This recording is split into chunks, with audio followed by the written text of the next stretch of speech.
معاشرہ ٹوٹ پھوٹ کا شکار کیوں ہو رہا ہے؟ میرے نبی صلی اللہ علیہ وسلم نے فرمایا تھا کہ صل من قطعک واعف عمن ظلم، بندے جو تجھ سے تعلق توڑتا ہے تو اس سے اپنا تعلق جوڑ، اور جو تجھ پر ظلم کرتا ہے تو اس کے ساتھ درگزر والا معاملہ کر۔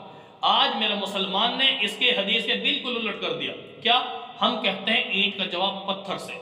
میرے بھائی، میرے نبی صلی اللہ علیہ وسلم نے اخلاق، کردار کیسا اپنایا کہ آج اس کی وجہ سے دنیا مثالیں قائم کرتی ہے کہ ان جیسا کائنات میں کوئی انسان نہیں۔ میرے محبوب نے کبھی آگے سے جواب نہیں دیا، کوئی بد دعا نہیں کی، کتنی سخت تکلیفیں اٹھائی ہیں معاشرے کے اندر۔ نبی صلی اللہ علیہ وسلم کو پریشان کیا گیا، میرے محبوب نے اپنا اخلاق پیش کیا تھا کہ لوگوں عزت دار بن جاؤ، اخلاق سے پیش آؤ، دوسرے کو اینٹ کا جواب پتھر سے نہ دو بلکہ اینٹ کا جواب پھول سے دو، اخلاق سے دو، پیار سے بولو۔ تو اس طرح ہمارا معاشرہ، میرے مسلمان، ایک ہو جائے گا، نیک ہو جائے گا، جڑ جائے گا، آپس کا کردار اچھا۔